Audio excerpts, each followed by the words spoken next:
tonight. We are recommending everyone using a face covering. Our exclusive with White House Coronavirus Task Force member Dr. Deborah Birx. And the final opinions in this year's Supreme Court term tackle presidential powers, what it means for President Trump, and the fight to keep his tax returns private. Plus, the plan was to move the demonstrators up toward I Street. Top Pentagon officials testify on the use of military force against Black Lives Matter protesters. All this and more tonight on Faith Nation.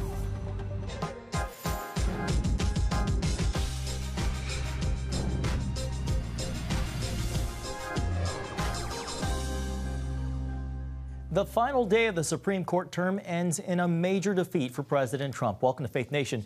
I'm John Jessup. Well, the justices on the High Court saved 2 cases involving the limit of presidential powers to conclude what's been a very busy term. In separate 7-2 rulings, the court handed the president a temporary victory and a stinging rebuke. CBN's Paul Strand breaks them down in tonight's top story. As part of an investigation into some of Trump's financial dealings, the Manhattan DA went after the president's tax returns and other records. And the court ruled that's probably okay, even if the person in question sits in the White House. Writing for the majority, Chief Justice Roberts wrote, "In our judicial system, the public has a right to every man's evidence. Since the earliest days of the Republic, every man has included the President of the United States." But Justice Alito dissented, writing, "Never before has a local prosecutor subpoenaed the records of a sitting president. The court's decision threatens to impair the functioning of the presidency and provides no real protection against the use of the subpoena power by the nation's 2,300-plus local prosecutors." House Speaker Nancy Pelosi hailed today's decision. Careful reading of the Supreme Court ruling related to the president's financial records is not good news for President Trump. The president tweeted his reaction. "The Supreme Court sends case back to lower court, arguments to continue. This is all a political prosecution. I won the Mueller witch hunt and others, and now I have to keep fighting in a politically corrupt New York. Not fair to this presidency or administration. Courts in the past have given broad deference, but not me." In the second ruling, the court said no to congressional Democrats wanting the president's financial records for their investigations. The justices worried about the separation of powers. And Roberts wrote, "This case is different. Here the president's information is sought not by prosecutors or private parties in connection with a particular judicial proceeding, but by committees of Congress that have set forth broad legislative objectives." Justice Thomas would have gone further than his fellow justices, saying, "Congress's legislative powers do not authorize it to engage in a nationwide inquisition with whatever resources it chooses to appropriate for itself." Where the president stands is he still maintains his initial position, and he agrees with Justice Thomas in the dissent, who said the demands on the president's time and the importance of his tasks are extraordinary, and the office of the president cannot be delegated to subordinates. A subpoena imposes both demands on the president's limited time and a burden. In both rulings, it's directed the cases go back to lower courts. Paul Strand, CBN News, Washington. And with me now is Rick Klein, political director for ABC News and one of the nicest guys on all of TV. Rick, the Supreme Court ended the term going out with a bang. Your reaction to today's mixed rulings? Yeah, I think it's a loss for President Trump on a legal basis. Of course, the court's saying that his legal arguments don't really hold water. But in terms of politics, I think President Trump will take the win. This almost guarantees that the financial records that are being sought by the local prosecutor in New York and by the House of Representatives, they're not going to be seen before the election. And I think if you're President Trump, yeah, it stinks to lose, but you'll take that loss if it means the broader loss of a distraction potentially before the election. Just on a political level, I think President Trump has to be pretty happy, even though he's on Twitter raging against the Supreme Court right now. Speaking of Twitter, prior to the announcement, the president tweeted presidential harassment. Afterwards, he called it all a political prosecution. Should the president be worried about either of the cases? And to the larger point that he was making, how does this ruling affect future presidents? Well, I think this seems to knock down the idea of kind of a blanket claim that a president can't be investigated either by Congress or by a local prosecutor. The court was actually unanimous in at least declaring in the principle that no one is above the law. There was a very sweeping claim of immunity from any kind of scrutiny that was sought by the White House. So this smashes that, I think, pretty good. And I think it's hard to uphold that. In terms of the president's focus, look, I mean, I know that he's not getting advice that takes him down some of the rabbit holes that he's been in recently, although he he does feel like he is at his best politically when he's counterpunching, when he's going against something. And I think on one level, if he's talking about anything other than COVID-19 right now, anything other than race relations, anything other than the state of the economy and joblessness at this moment, that might be a victory for him in terms of getting his crowd and his supporters back motivated. Rick, I got to tell you, reading through some of the opinion, it was like a great history lesson going all the way back to Aaron Burr, Alexander Hamilton, and Right, Thomas Jefferson. Yeah. What do you make of the rulings in terms of voters? You said that voters likely won't be able to see the president's tax returns before the election, but do voters really care about seeing president's tax returns? Well, look, the voters didn't see him last time, and President Trump won anyway. Although by 2-to-1 margin, basically, voters have said that they think that they should be seen, and that's been the modern precedent going back more than 40 years. The president broke that precedent. He also broke his own word multiple times, where he said he would release them before the last election. To the point of view, though, of his campaign in the White House, that has been litigated by the American people in the last election. Joe Biden's going to press that point. He's going to make the point that he's got taxes out there for going back decades. And again, voters can make that determination. But I think you're right. Based on the evidence last time, it seems not to have mattered. It was pretty public that the president didn't release his taxes again, even though he said repeatedly that he would. Finally, the director of Tulsa's health department said the president's Oklahoma rally last month there likely contributed to a dramatic surge in new coronavirus cases, as well as some of those protests. Meanwhile, ahead of the GOP convention in Florida next month, several high-profile Republicans are saying they plan to skip out. How much of a drag is the pandemic and his handling of it going to have on Trump's re-election bid against Joe Biden? Yeah, the way I think about it is that the lifeblood of this campaign are those rallies, the MAGA rallies that draws the energy for the president himself, and I think for his supporters. They are quite the spectacle, and he wants to resume them as much as possible. I think the New Hampshire event on Saturday will be interesting to watch. They have some additional precautions in place, but what the attendance is like, what it looks like, these things are not entirely under the president's control. He is going to be dictated to by some of the realities around COVID-19, much more than he might even care to admit. All right, ABC's Rick Klein, we are out of time. Thank you so much for your insights. My pleasure as always. Great to see you. Well, the United States set another new single-day record in confirmed coronavirus cases, with over 60,000 testing positive in a 24-hour span. Amid a surge in the states, Arizona, California, Florida, and Texas make up nearly half of all the new cases in the last few days, leaving hospitals in some areas out of resources to help the sickest patients. We are playing musical chairs in the middle of the night, moving one patient from one side to another. In coronavirus, 1 minute you're looking great, and the next minute you are gone. Although cases are rising, the death rate associated with the virus is falling. Still, Dr. Anthony Fauci warns Americans not to fall into a false sense of complacency. White House correspondent Ben Kennedy joins us now. Ben, the Trump administration has been really trying to get a handle on the coronavirus for months now. You had the opportunity to interview a key member of the White House task force, Dr. Deborah Birx. Did you learn or hear anything new from her today? Yeah, John, Dr. Birx advises states like California, Florida, and even Texas that are seeing a bit of a spike in cases to put the brakes on reopening to stop the spread. COVID-19 is even surging through churches. The New York Times reports more than 650 coronavirus cases have been linked to 40 churches and even religious events across the U.S. Do you consider churches to be a source for spreading COVID-19? Well, any gathering indoors is a potential spreading event, but there has to be virus there. If churches would move outside, which the weather is beautiful, and social distance outside, we know that that is much safer. If they would wear masks, we know that is much safer. Now, President Trump declared churches an essential service as some places of worship embedded in these hot spots that John was talking about at the top of the show are closing their doors and turning to virtual services. States are seeing record high numbers each day, but the daily death toll for the country as a whole is trending downward.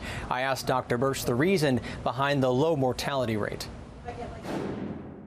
But we also have to remember that we've become better at treating individuals with COVID in the hospitals. And so we don't expect the same level of what we call mortality or case fatality rates that we saw in March and April, because we have more therapeutics, we have better ability to treat individual patients, and we know a lot more about what works, from the steroids once you're on a ventilator all the way back to remdesivir as soon as you start to have problems with breathing and what we call decreasing oxygen saturation.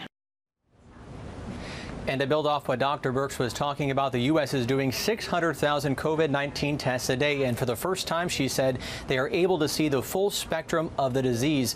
They report those numbers to the coronavirus task force, which she is on, and that information gets passed up to the top. Do you have regular contact with President Trump and brief him on the latest? I have regular contact with Vice President Pence, and certainly up through the leadership to President Trump.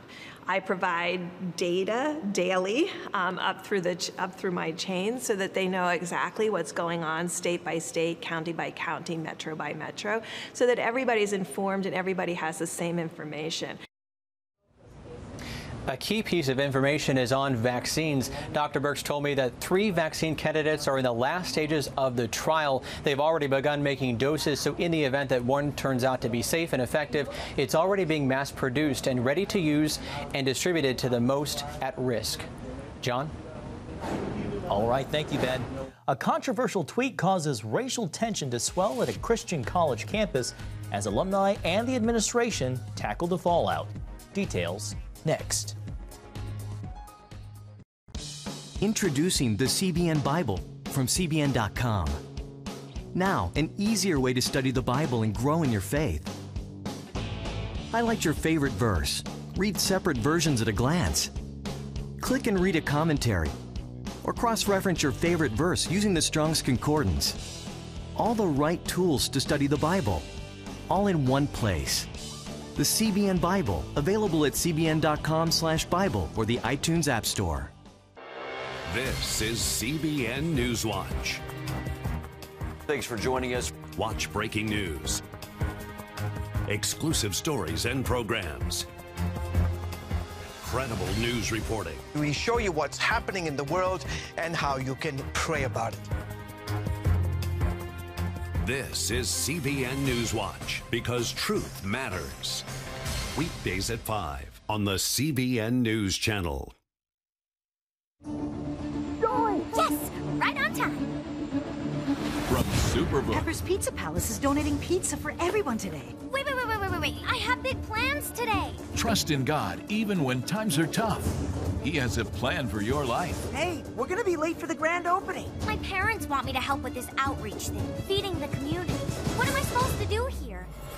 Superbook! Join the Superbook Club and get Superbook The Birth of Moses, plus 2 copies to share with others, all for your gift of only $25. Pharaoh ordered all newborn Hebrew boys thrown into the Nile River, and I have a 3-month-old brother. The Birth of Moses. Yours for a gift of only $25. What will you do the next time the soldiers come? I do not know, but I trust God has a plan for all of us.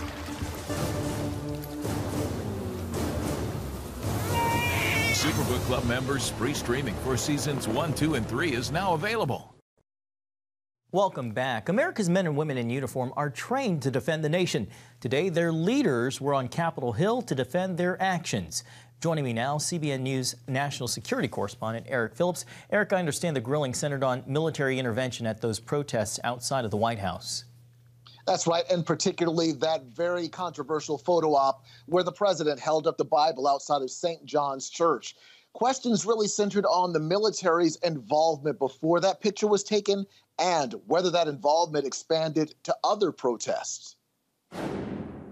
I want to make very clear that no active duty military units engaged protesters or otherwise took direct part in civilian law enforcement or federal protection missions in the District of Columbia or anywhere else in the country.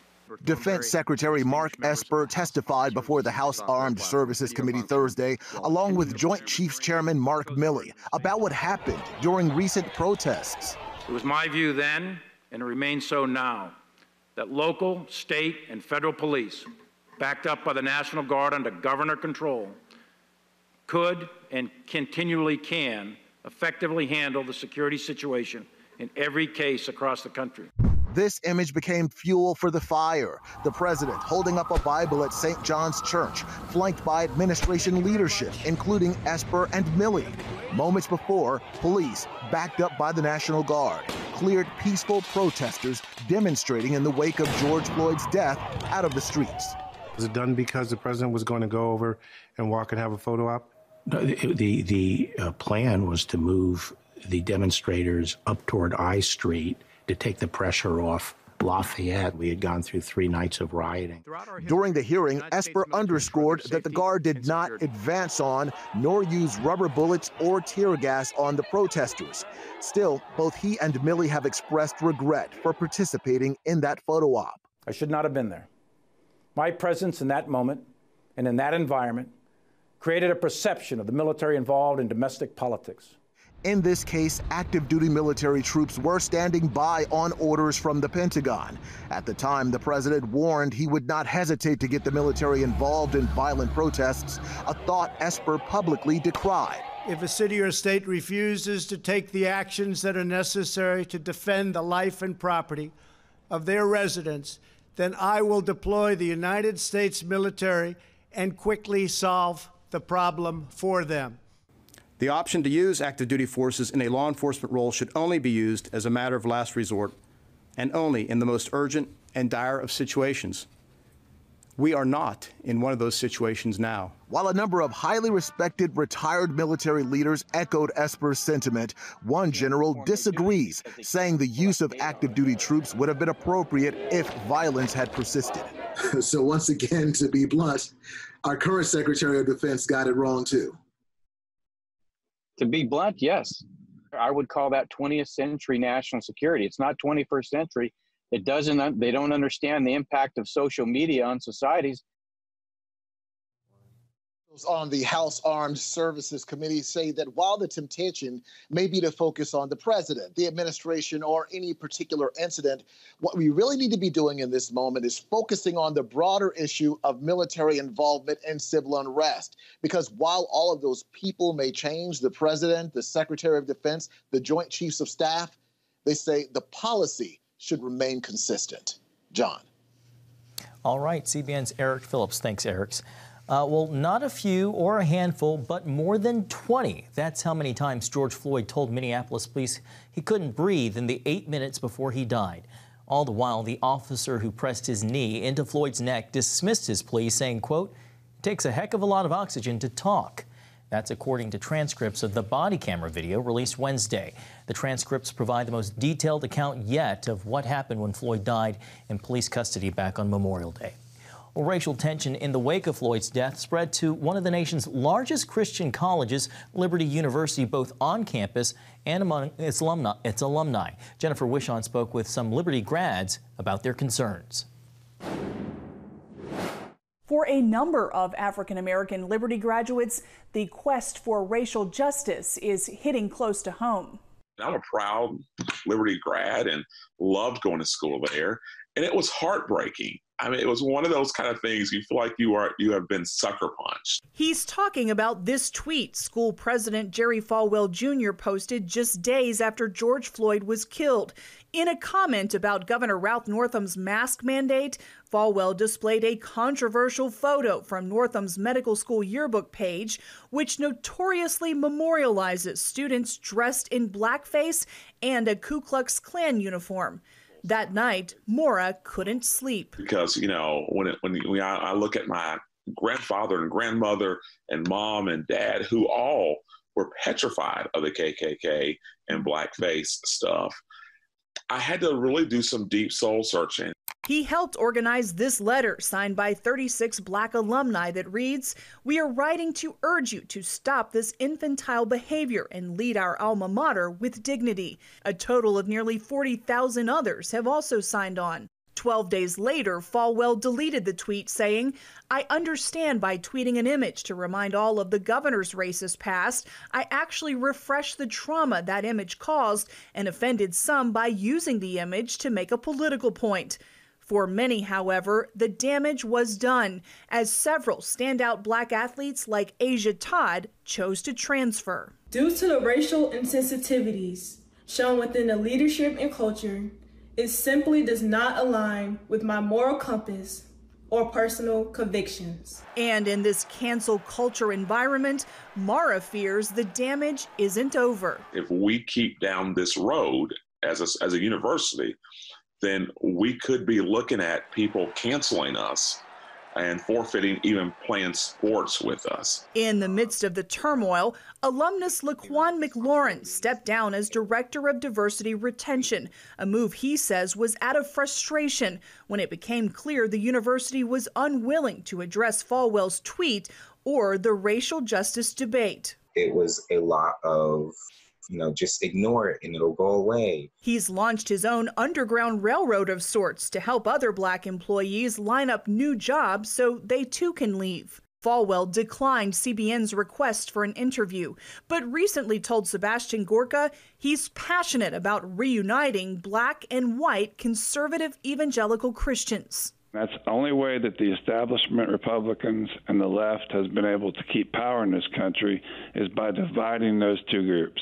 And so, by God, I made it my passion that Liberty University is going to be the institution that brings those two groups back together. Despite the controversy, the school is experiencing record enrollment online and expects to be full on campus this fall, reporting 27% of its student body is Black. Alumni I spoke with and many others, however, say they'll no longer recommend Liberty to students in their churches and communities. Jennifer Wishon, CBN News. Thank you, Jennifer. Trump's Democratic White House rival Joe Biden unveils his plan to tackle the country's jobs crisis. What it includes, next. When I came to Regent University, it's like the world opened up. I felt like I needed to advance my career and go back to school. Regent was a perfect fit for me. The Regent professors are world class. You are equipped. The focus of the faculty is on each individual student, whether it's online or in person. You become a part of Regent's family. You carry with you not just the content and the knowledge, but the confidence to understand that we can be significant in the world. Regent University. Follow your path. Nigerian Christians in Iran are routinely arrested. Happily, Christians continue to suffer. In times of trial and affliction, you need to know the truth. One of the fastest growing Christian populations in the world. Join Wendy Griffith and George Thomas for Christian World News. Young people are the ones who are open to the gospel. Powerful stories of suffering and hope that affect all Christians. Watch Christian World News, Saturday at 5 p.m. Get Protect Your Sleep and discover how to improve the quality of your life. A free DVD or booklet from the Christian Broadcasting Network. If you're not a great sleeper, you can do things to make yourself a great sleeper.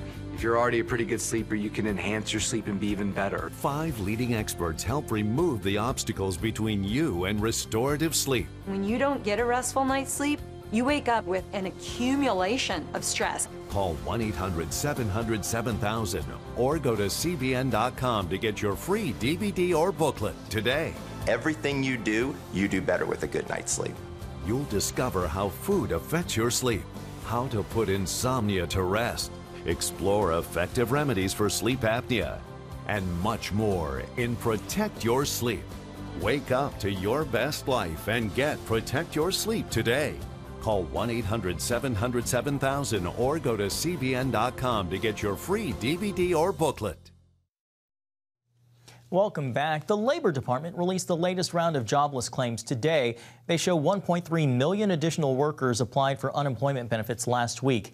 It comes as some states are pausing or rolling back reopening after a surge in COVID cases. In the 16 weeks since the pandemic hit America, around 50 million people have lost work. An additional 1 million people applied for unemployment help from a program for self-employed or gig economy workers.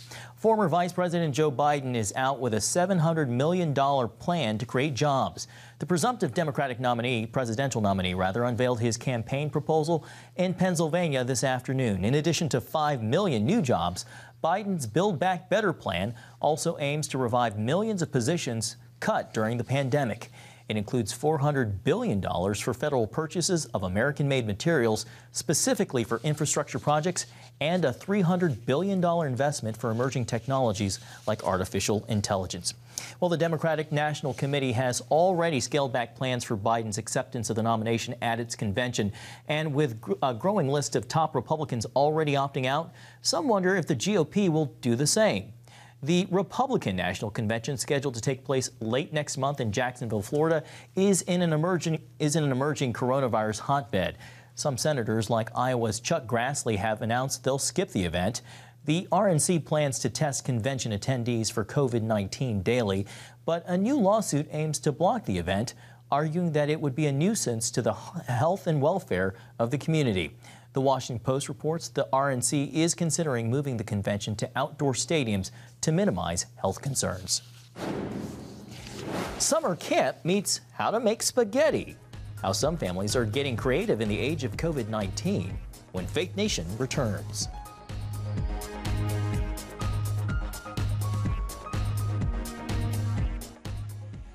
Christians around the world are standing with the Israelis. But why? In CBN's free magazine, Friends of Israel, you'll discover why Christians are supporting the Jewish state, how Israel is fulfilling prophecy as a light to the nations, and ways you can pray for the people of Israel. Israel needs the support of friends like you. Call now or go to cbn.com to get your free copy of Friends of Israel. Heavenly Father, we do thank you for the work of your Spirit, Lord God, with this movement of getting the Bible, yes, Lord, into public schools.